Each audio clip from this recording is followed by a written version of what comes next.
گفتگو کا عنوان چونکہ یہ محفل ذکر مصطفیٰ ہے صلی اللہ تعالی علیہ وسلم، تو آج گفتگو کا عنوان ہے انہیں جانا انہیں مانا نہ رکھا غیر سے کام، للہ الحمد میں دنیا سے مسلمان گیا۔ امام اہل سنہ امام شاہ احمد رضا خان فاضل بریلوی رحمۃ اللہ تعالی علیہ نے یہ شعر ظاہر قرآن و حدیث کی تعلیمات سے ہی لیا، اسی کا خلاصہ بیان کیا۔ تو میں نے جو آیہ کریمہ تلاوت کی ہے، اللہ تبارک و تعالی نے ارشاد فرمایا فالذین آمنوا بہ وعزروہ ونصروہ واتبعوا النور الذی انزل معہ اولئک هم المفلحون۔ بس وہ لوگ جو ایمان لائے ان پر، ان کے لیے ہم نے کہا انہیں جانا انہیں مانا، بس وہ لوگ جو ایمان لائے ان پر، وعزروہ اور تعظیم کی ان کی، وعزروہ اور تعظیم کی ان کی، ونصروہ اور مدد کی ان کے دین کی۔ انہیں کہتے ہیں نعرہ آیا آیا دین آیا۔ ونصروہ اور مدد کی ان کے دین کی، واتبعوا النور الذی انزل معہ اور پیروی کی اس نور کی جو ان کے ساتھ نازل کیا گیا ہے۔ اولئک هم المفلحون، ایسے ہی لوگ کامیاب ہونے والے۔ چار کام بتائے ہیں، چاروں کاموں کا تعلق تھرڈ پرسن کی سنگولر ضمیر واحد مذکر غائب، بہی نصروہ عزروہ معہ، یہ جو ضمیر ہے اس ضمیر کا مرجع کون ہے؟ میرے اور آپ کے آقا حضرت محمد مصطفیٰ صلی اللہ علیہ وسلم ہے۔ یعنی انہیں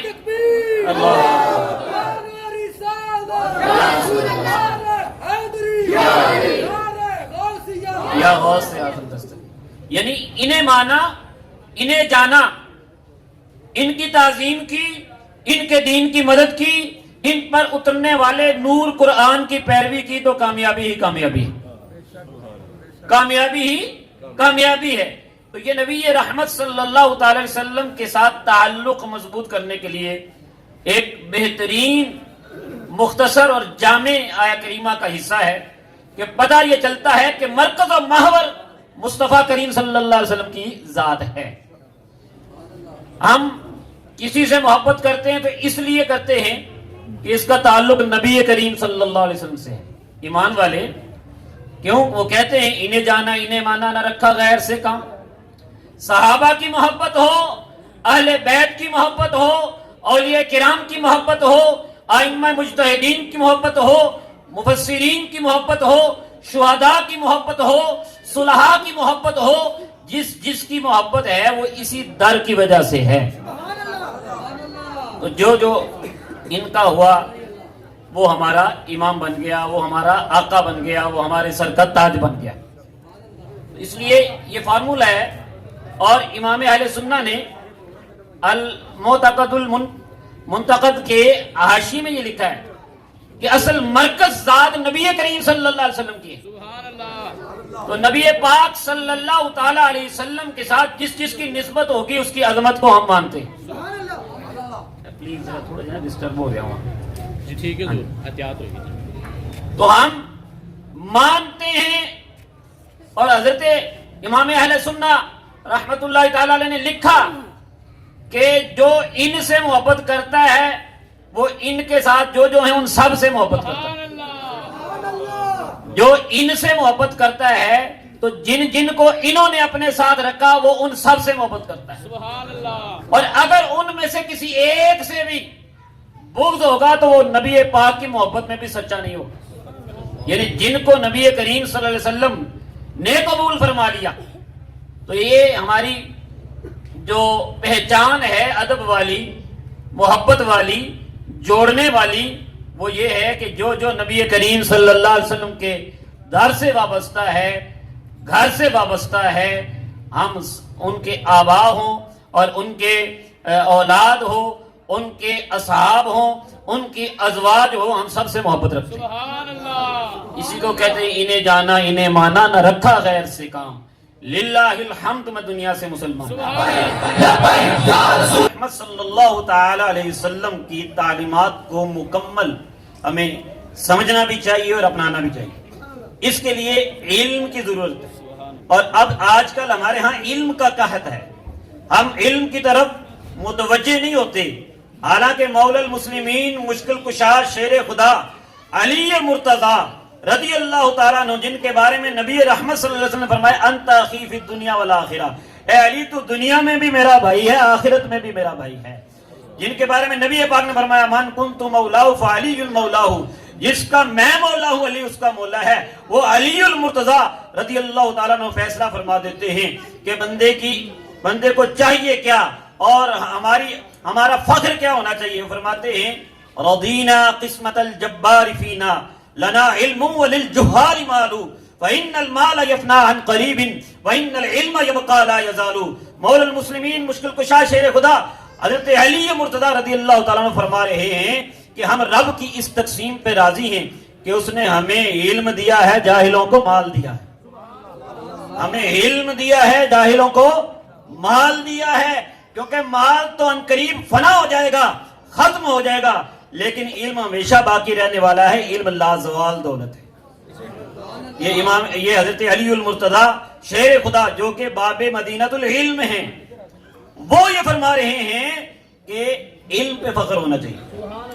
قرآن حکیم میں سورہ حدید کے اندر ہے انما الحیات الدنیا لعب و لہو و تفاخر بینکم و تکاثر فی الاموال والاولاد.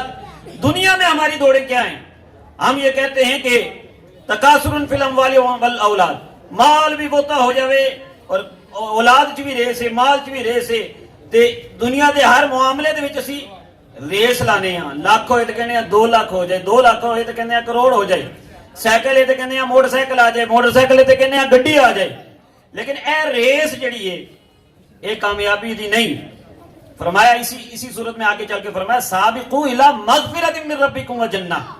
دوڑ لانی جے تے لاؤ اللہ دی بخشش والے تے جنت والے, ادھر ایک دوجے تو آگے نکلو.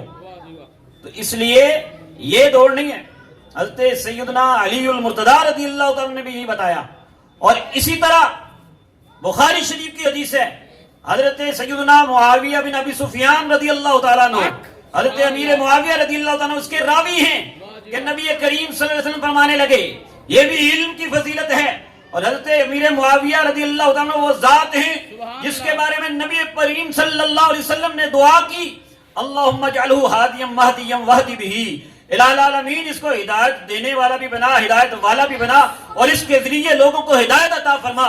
اور جس کے بارے میں نبی کریم صلی اللہ علیہ وسلم نے یوں دعا کی اللہم علم معاویہ الکتاب والحساب وقہ العذاب, الہ العالمین معاویہ کو کتاب و حساب کا علم بھی عطا فرمانا, عذاب سے بھی بچانا. امیر معاویہ رضی اللہ تعالیٰ صحابی رسول صلی اللہ علیہ وسلم ہیں. اور صحابی کی شان آپ سب جانتے ہیں کہ کائنات کی دیگر مخلوق جو ہے اس کے سارے لوگ مل جائیں صحابی کے پاؤں کی خاک کے برابر نہیں ہو سکتے. تو نبی رحمت صلی اللہ تعالی وسلم کے یہ شان والے صحابی ہیں. سب سے اعلیٰ صدیق اکبر, فاروق اعظم, حضرت عثمان غنی اور حضرت علی المرتضیٰ, یہ سب سے اعلیٰ ہیں. لیکن حضرت امیر معاویہ بھی صحابہ میں سے ہیں. ان کی بھی شان صحابی کی شان, جس مسلمان نے دیکھا انہیں ایک نظر, اس نظر کی بصارت پہ لاکھوں سلام. تو حضرت امیر معاویہ رضی اللہ عنہ راوی ہیں, اور امام بخاری نے حضرت امیر معاویہ سے یہ روایت پیش کی. امام بخاری نے, اور روایت یہ وہ ہے من یرید اللہ بہ خیرا یفقہہ فی الدین, اللہ تعالیٰ جدے نال بھلائی دا ارادہ کردا ہے انہوں دین دی سمجھ عطا فرما دے. اور اسی حدیث میں ہے واللہ انما انا قاسم واللہ یعطی, میں تقسیم کرنے والا ہوں اللہ عطا فرمانے والا ہے. کہ رب ہے موتی یہ ہے, قاسم رزق اس کا ہے, کھلاتے یہ ہیں, اس کی بخشش ان کا صدقہ دیتا وہ ہے, دلاتے یہ. تاجدار ختم نبوت نبی رحمت صلی اللہ علیہ وسلم کے ان ارشادات سے ہمیں یہ بات سمجھ آتی ہے. حضرت سیدنا علی المرتضیٰ رضی اللہ عنہ کی اس شعر سے بھی جو میں نے ان کا کلام سنایا ہے کہ علم بہت ضروری ہے. اور آج کے دور میں ہمیں یہ چاہیے, تمام احباب کو پیغام ہے جو سٹیج پہ موجود ہیں یا پنڈال میں موجود ہیں یا مائیں بہنیں میری آواز سن رہی ہیں, اس بات کو ذہن میں رکھیں کہ اسلام میں پورے کے پورے داخل ہو جاؤ. قرآن کریم کی سورہ بقرہ کی آیت ہے، یا ایھا الذین آمنوا ادخلوا فی السلم کافہ، اے ایمان والو اسلام میں پورے کے پورے داخل ہو جاؤ، ولا تتبعوا خطوات الشیطان، شیطان کے قدموں کی پیروی نہ کرو، انہ لکم عدو مبین، بے شک وہ تمہارا کھلا دشمن ہے۔ آج کی محفل جنہوں نے سجائی ہے، حافظ شمشاد صاحب ہیں، علی رضا میثم صاحب نے بھی مجھے جو ہے حکم دیا، میرے پاس آئے اور یہ ٹائم بھی انہوں نے دیا، جیسے یہ اشارہ کریں کہ میں بات بھی مکمل کر دوں گا۔ تو اسی طرح یہ سب انہوں نے محفل سجائی ہے، ان کی محفل کامیاب ہے، یقیناً ذکر ہو رہے ہیں اور بڑے بلند اور عالی اور اعلیٰ ذکر ہو رہے ہیں، لیکن اس میں یہ پیریڈ ہے جس میں آپ کچھ سیکھ رہے ہیں، سبحان اللہ، یہ بھی بہت ضروری ہے اور یقیناً یہ ان کو کریڈٹ جائے گا اس کا، لیکن آپ کی توجہ کی ضرورت ہے۔ سبحان اللہ، اسلام میں پورے کے پورے داخل ہونا ہے۔ نبی کریم صلی اللہ تعالی علیہ وسلم نے دوسری تہذیبوں سے مشابہت سے منع فرما دیا۔ ہم نے کیا کہا ہے؟ انہیں جانا، انہیں مانا، بولے نہ بلند آواز سے، انہیں جانا انہیں مانا، نہ رکھا غیر سے کام۔